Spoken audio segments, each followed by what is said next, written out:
by Dom Pym, founder of Ferocia and also Up Bank. Thanks, Dom, for hosting me in your office, and it's nice to be in Melbourne. No, thanks for coming. Good weather today. Yeah, it is good weather today. Yeah, Dom, we caught up in May this year talking about the Up story and the backstory about how you began and how you partnered with Bendigo. At the time, I think it was around 50,000 customers. Can you give us a bit of an update on where you are now since then and how the business is tracking? Oh yeah, absolutely. Yeah, so we had our first birthday a couple of weeks ago, and at the time, I think we publicly announced that we had 135,000 customers in our first year. So that's great. Yes, very good. Yeah, so we did pretty well. I think the other things that were exciting for us was not just the customer growth, but also the volume and the engagement that we get from customers. So we had, again, I think it was over $700 million come through the accounts, and which is amazing. And at the time, it was around 100 million in deposits that we had sitting on the balance sheet. So it's amazing that it's not just like people signing up and just checking out what's this cool new bank. It's actually people signing up and then putting money in and then using it. So that's been really awesome. And Dom, last time we spoke, there was a number of features that Up released that other banks hadn't. I think there was the roundup function. I think there was also that swipe up to get a dollar saver. Can you talk about some of the features that you've built out since we last spoke? Yeah, I think those are all the things that that make Up kind of unique, I guess, is that we've been doing the merchant ID for many years now, and then Ferocia's been working with Bendigo on that for the Bendigo platform, and so we took all that knowledge and experience and put that into Up, and so from day one we hit the ground running and could identify, I think there's like 700,000 or 800,000 merchants in the system, and about 80,000 of them are currently identified, which is actually, if you think about it in terms of there's not a single merchant where more than 10 or 20, it might be, people see it that hasn't been identified. So it's in the sort of 90% coverage of all the merchants that will flow through the system. So there's a very long tail because there's a lot of merchants. But I think that's really important. That's the first one. The other one is the savers. So because we had unlimited savers, well, it's not unlimited actually. There's a limit of 100 or 98 or whatever it is. There is some sort of limitation, but it's basically more savers than you'll need. So you can just keep making them. We found that a lot of people will implement their favourite sort of, methodology or their favourite sort of guru, or their sort of, if they're following Barefoot Investor or She's on the Money or My Millennial Money or whoever it is that they're listening to about their money, then they typically will implement that very easily within Up. And actually little things, like people make jokes about it, but the pull to save has turned, just been crazy. And having emojis on your saver, it sounds kind of silly, but actually then people identify 20 or 30 or 50 savers, and then they put an emoji to represent exactly what it is across their life. So I think running your life and using Up to help power your life is really the behaviour that we've noticed from customers. And then in terms of the features, like when we launch particular features, we can see higher levels of engagement. So one of the most recent ones is always the recent history that you can remember, because we're releasing so much stuff. So we release our average is about 6 production deployments a day. And Dom, where does that compare to some of the big four banks, or I suppose a traditional bank in terms of their metrics?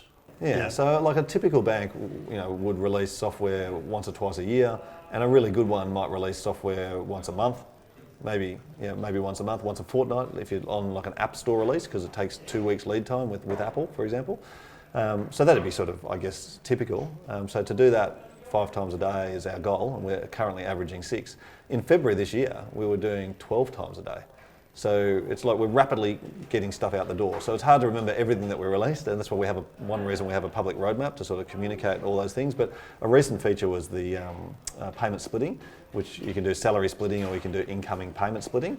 And so what we saw is that within a couple of weeks, we saw 50,000 new savers.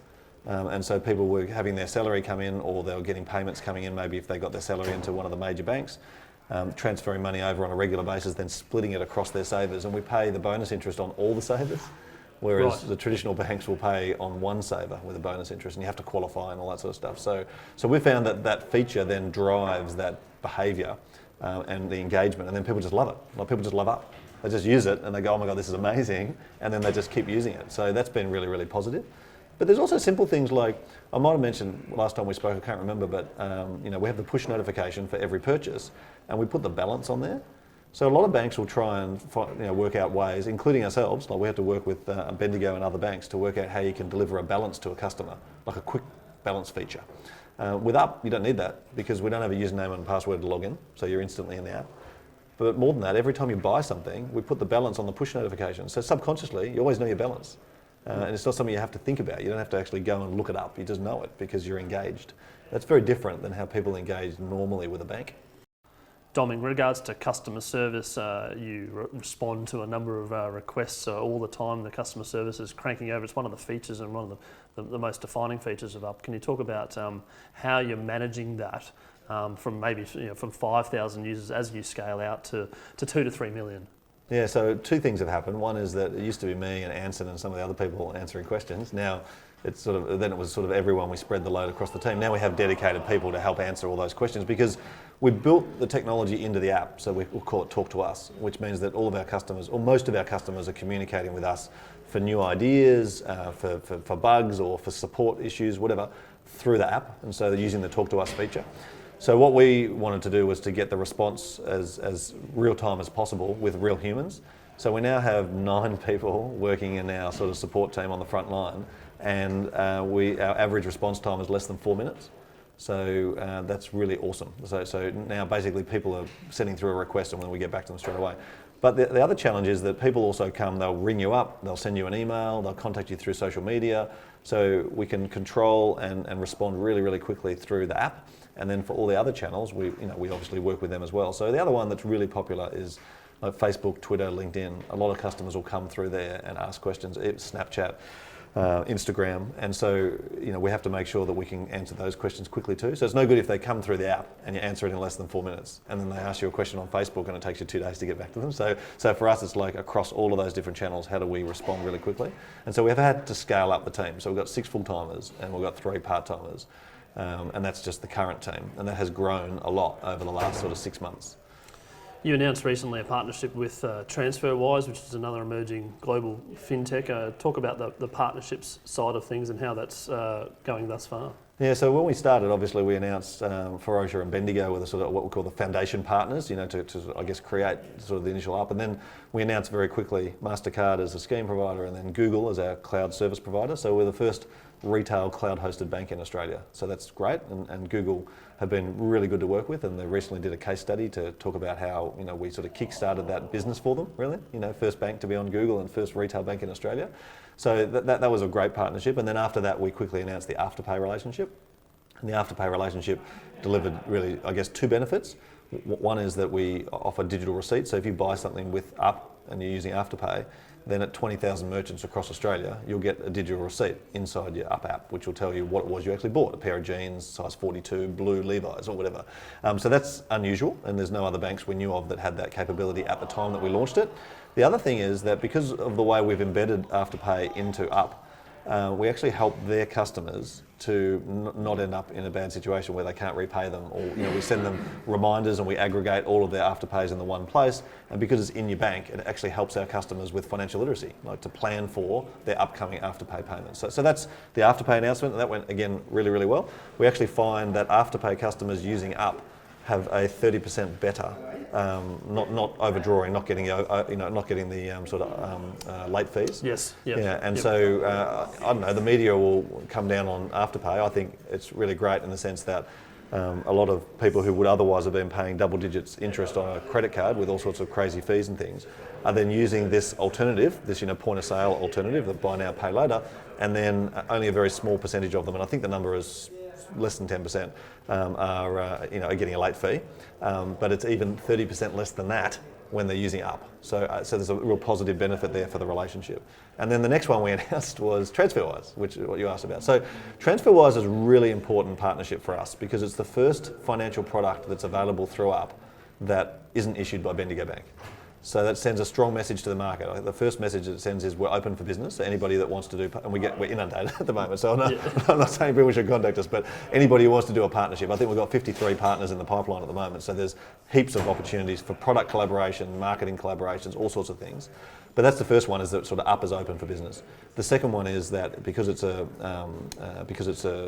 non-Bendigo issued financial product, people are then sort of clicking and going, oh right. Now I realise what Up is. Up's not a division of Bendigo. It's not a subsidiary of Bendigo. Up is independent. Up is we said last time, a collaboration between my company Ferocia and Bendigo and Adelaide Bank. And so I think the TransferWise relationship really helps to articulate to people what Up is all about. Now, the other thing that's exciting about it is that we announced it and we haven't gone live for customers yet. We're doing an internal pilot first, but we'll be going live very soon for customers. The exciting thing about that is that we're the first bank in all of Asia Pacific to integrate with TransferWise. So it's significant on a global scale for them. Like, it was on the news in London and New York, like it's a big deal. So a couple of months ago, they announced their first outside of Europe expansion to America. And they partnered up with a few banks there, and then we were the first bank to partner with them in Asia Pacific. So it's significant. It's sort of, I guess, bigger than just Australia. And the other thing we love about them is they're the fastest growing and the largest unicorn in Europe. And so they've gone from nothing to where they are now in such a short period of time. They're an extraordinary organisation. So for us to be able to have a brand alignment with them and be able to do a partnership with them and then offer their product through Up, it's just, for us, it's amazing. Moving forward and sort of articulating a little bit on the vision of Up and where you're wanting to be, can you sort of extrapolate a little bit on that, I suppose, Sure. and where you're sitting in terms of growth rates against your competitors here in Australia? So probably bringing all those things together is that if we look at features and we look at our public roadmap and we look at our partnerships, if we brought all those things together, at our first birthday launch, it was springtime. So we sort of got the Tree of Up, which is our public roadmap. And the good thing about the Tree of Up is that it's very transparent. It's very unique in the way it's presented. It's like a tree and it has branches with all the things that we're building. But it actually has everything that we've built, everything that we're building, and everything that we're planning to build. Not everything, but a lot of the things. There's some secret projects on there too, right? And so that's been a really great way to engage with our customers. Of course, all of our competitors and everyone else can see it as well, but it's created a lot of inspiration. And it's really first mover sort of stuff. So we're the first retail bank in Australia to be cloud hosted. We're the first bank in Australia to have instant Apple Pay in-app. We're the first bank in Australia to have instant Google Pay in-app, and I think it's next week that we're launching, we'll be the first bank in Australia to have instant Samsung Pay in-app. So we love doing things first, and the roadmap actually represents that. So when we had our first birthday, I listed all those sort of firsts for people and explained it to them, and then because it was springtime, we actually sort of watered the Tree of Up and it bloomed, and we now have a new version of the Tree of Up called the Spring Tree, and the Spring Tree now has our future roadmap, all the things that we're going to build. Probably there's 2 or 3 big highlights that people took away from the night. So we organised this event. We could fit 250 people in the venue, and we sent out our newsletter. We didn't have any priority bookings or anything. We just sent our newsletter out. And now we have approximately 150,000 customers. So a lot of people would have got the newsletter and signed up for the event instantly. Within 9 minutes, we'd sold out the entire event, and then we had 600 people on the wait list. Right? Sounds like a U2 concert or It's something. like a concert or something. So in huge demand. So now we're looking to run similar events interstate so that we can run them in the capital cities and whatever, because there's just a huge demand from our loyal customers, that want to know about it. So probably a couple of things that came out of it. One was we've got a lot of people will ask us. So we've said you hear this sort of thing all the time that do you do what the customer wants? Do you do what the customer asks for, or do you innovate? You need to come up with new things. And I think one of the best examples of that is Steve Jobs talking about the iPad and saying no one ever asked for an iPad, but it became the fastest selling device and consumer device in history. So obviously people love it and people wanted it, but they didn't ask for it.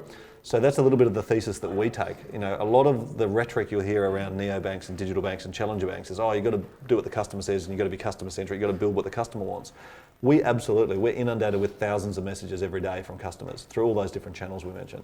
So we're absolutely customer centric, but in our view, you need to have innovation as well, and the customer doesn't always know what they want. So one of the big questions we get all the time is, when are you going to launch multiple accounts? I want to be able to have 3 plastic cards instead of 1, this sort of thing. So we created a new digital product that we call Covers, and what it means is that you can buy things with the same card, but you can pay it out of a different saver, out of a different bucket. It also means that if you have no money in your transactional account, so you put all your money into your savers, then you earn the interest on your savers, and then when you go to the cash register and you go to pay for something, we automatically transfer it from the appropriate saver for you. So when we created that product, the Covers product, which has been announced on the Spring Tree but hasn't been released yet, people went, like it's one of those moments where we're actually innovating. We're not just issuing new financial product, we're not just going to issue new cards, or we're not just going to issue a new type of account. We're actually creating a new product that doesn't exist anywhere in the world. And so I think that was one of the big things that came out of it. And then the other one was this pay splitting. On the night, we did a live deployment to production. So, we filmed the event, we had all these people there, it was an absolute packed house. And so we thought we'd do a live deployment to production on the night. And we did it, and everyone got to see, and then suddenly everyone was splitting. So that's what I was saying before, is that we saw something like 50,000 accounts opened in a matter of like a week or two after that announcement, because people just went nuts. And it doesn't have to be necessarily your salary.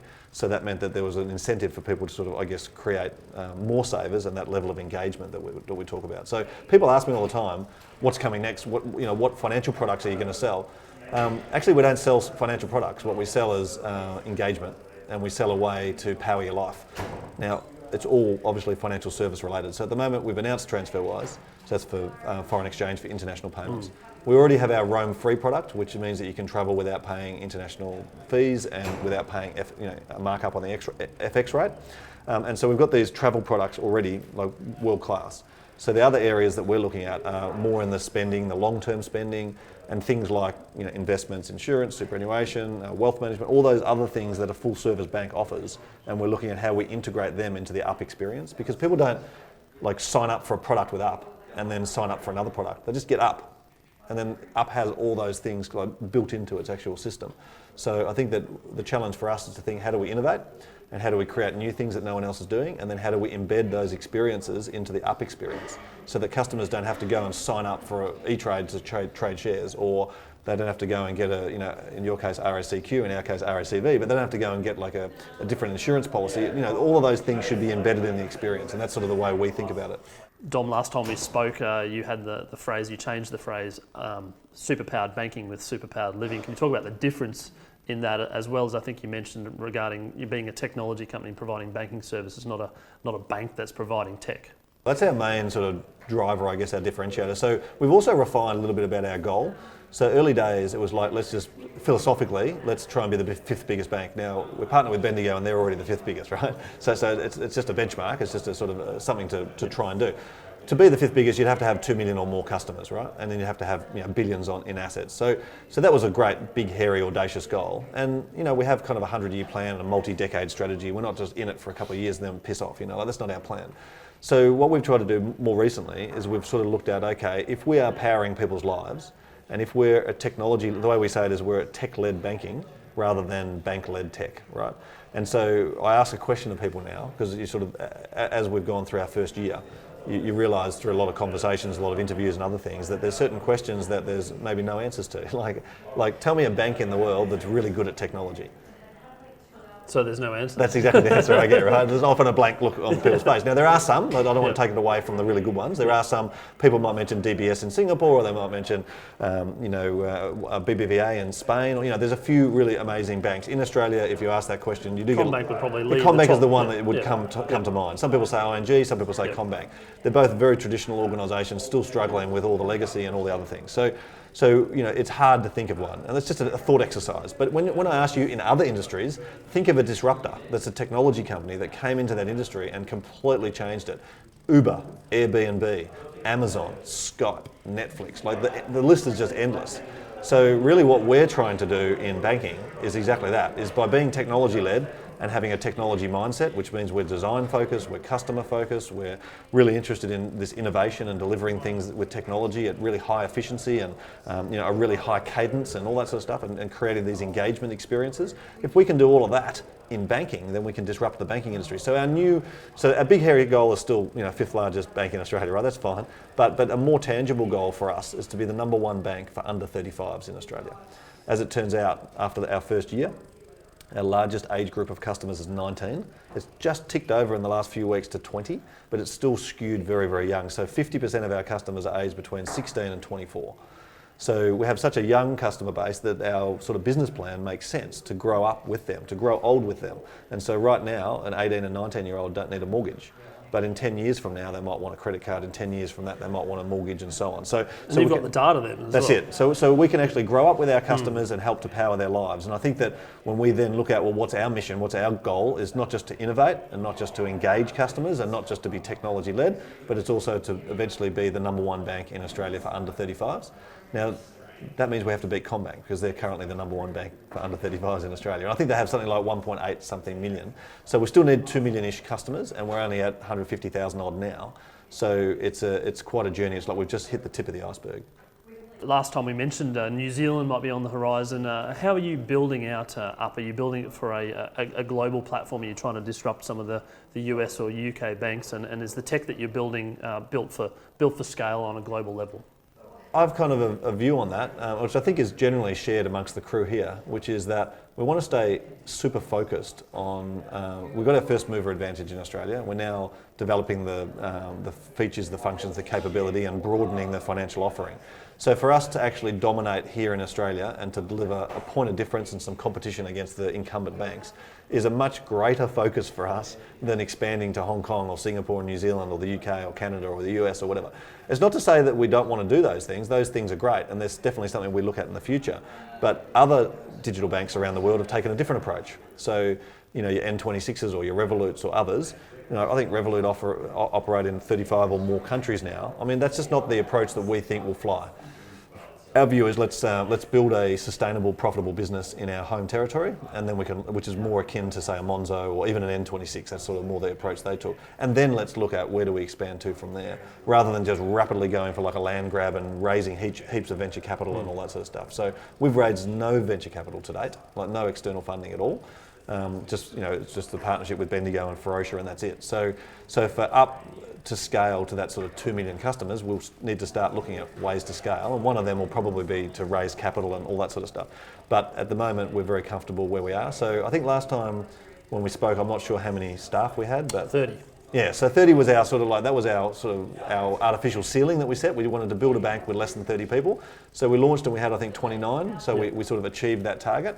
But we're more than that now. So today we're 45. We've got a new starter here today. 50% increase. Yeah, so we're 45 in 6 people. months. Yeah, that's it. And I think that probably we would expect that to keep increasing as the business scales. And so that might require some additional capital or whatever. But for us, it's a real focus on our customer, top line growth of customer, and then engagement of customers, making sure getting real value from Up, and then obviously making sure we're profitable. We're generating revenue and we're making profits so we can sort of sustain, and then we can be alive in 10 years from now. We're seeing in Australia here the rise of the fintechs against the big four or other regional banks. Is there some sort of technology out there, maybe something to do with the blockchain or any other tech that you're really excited about that Up could potentially use to enhance the user experience? Nothing to do with blockchain at the moment. There's lots of exciting things happening in that space already. There's lots of people that want to partner with us and do some cool things. We tend to use all the latest technologies anyway. So whenever something new comes along and it can help either disrupt, it can help with the engagement, or it can help us in our technology mindset, in our technology thinking, if it can create some efficiencies or if it can deliver more value for our customers, then we're always into it. So the technology that we use today, so first retail cloud hosted bank in Australia. So we're already cloud hosted. We have to work with the regulators and work with Google and everything to make that happen. Working with Apple and Google and Samsung on the instant issuance in app and everything. So we're doing that. Today we actually went live internally. It's public, it's in production. We haven't announced it yet, but we went live with another new tool where we're integrating further down the value chain in the payment scheme across Australia, so that we can actually add more value to our customers in terms of, we talked about Afterpay and having SKU data, when you buy things and everything. We actually want to be able to provide, for example, real-time FX rates for customers when they're travelling, or we want to be able to provide additional metadata if customers are then doing reporting, or if we're doing our meaningful insights that we create, and we do that all automatically and everything. So we're actually integrating deeper down the chain of service providers in the payment and banking industry in Australia in order to enable some of that capability. The technology we use for development, we use React, and we're on Kubernetes on the cloud, and we're using Ruby on Rails, and so these are all the latest cool things anyway. Yeah. React is coming out of Facebook. So if there's a new technology that comes out of Google, Facebook, Apple, Twitter, whatever, we'll usually look at it and be interested in whether or not we can apply it to banking. So I think it's more about having an open, listening and having an open eye and just being aware of what the new things are, and then using them if we can. And implementing them to test and to see if the market is warming to those types of products. You obviously can see which features people are using and doubling down on the tech and stuff to kind of say, well, this is, everyone's swiping down for $1. This is amazing. Yeah. Keep that, obviously make sure that still works, and if it goes down, there might be an uproar. Are you seeing, obviously, getting good data on the back of that to see where people actually there's probably a couple of things mucking around with the product? Yeah, so there's a couple of things. One is the level of engagement is extraordinary. It's very, very high. And so whereas a typical bank might measure engagement 1 transaction a month or something like that, we'd be looking at 1 transaction an hour. We're much more interested in really high engagement rather than very low engagement. So a typical customer might use up, I don't know what the number is exactly, but let's say 5 or 10 times in a day, and every time they tap, we're doing a push notification. Sometimes they'll click on them and end up in the app, deeper in the app. When we do the automatic payment splits, or we do the auto savers or the roundups, it creates a lot of engagement. And so I think that engagement is really important. And it does inform the feedback we get from customers, and that level of engagement does inform the features that we have in the future. So I encourage people to have a look at the Tree of Up, because the Tree of Up basically tells a story and provides the context. So when people say to me, well, what's the hot new thing that's coming next? And I say, oh, we're going to launch this new, for example, a joint account. We'd launch a joint account, but we don't think about it like a normal bank would think, okay, 2 people joint account. We think about it like a shared account. It could be a mother and a child, or it could be a husband and a wife, or it could be 2 roommates, or it could be a bunch of people in a dorm room, or like a joint account could be 2 business partners. It could be a lot of different things, and so we think about it in a different context than a traditional bank, and we're not constrained by legacy systems. We don't say, okay, well, you can only have a joint account because that's what the core banking system does. We just invent it and then build it and create this new thing. The best way to find out what our current thinking is on where banking should be going is the Tree of Up, because it provides context. It shows you not just what we're doing, but it also shows you all the foundational pieces that we built in order to power or enable that feature. So a lot of the time people will say, when are you going to do joint accounts? And we say, well, first of all, we had to build accounts, then we had to build authorizations, then we had to build notifications, and then we could build joint accounts. So it shows you the context that there's a pathway that we're taking, and the priority decisions that we're making are obviously not ignoring all that customer feedback. It's just taking all that feedback on board and then dealing with it in the best way we can. But there's so many things that we have on the go, and we're releasing so much software that the best way to stay up to date is to check out the Tree of Up. Dom, thanks so much for having us here today in the headquarters of Up here in Melbourne. It's a pleasure, and congratulations on what you've achieved in the last 6 months, and look forward to catching up in the next 6 to 12 months. I think we're at 50,000 customers, and now it might be 130,000. Let's see where the number is. Yeah, no worries, that's fantastic. Thanks very much for having me. Thanks, Dom. Cheers.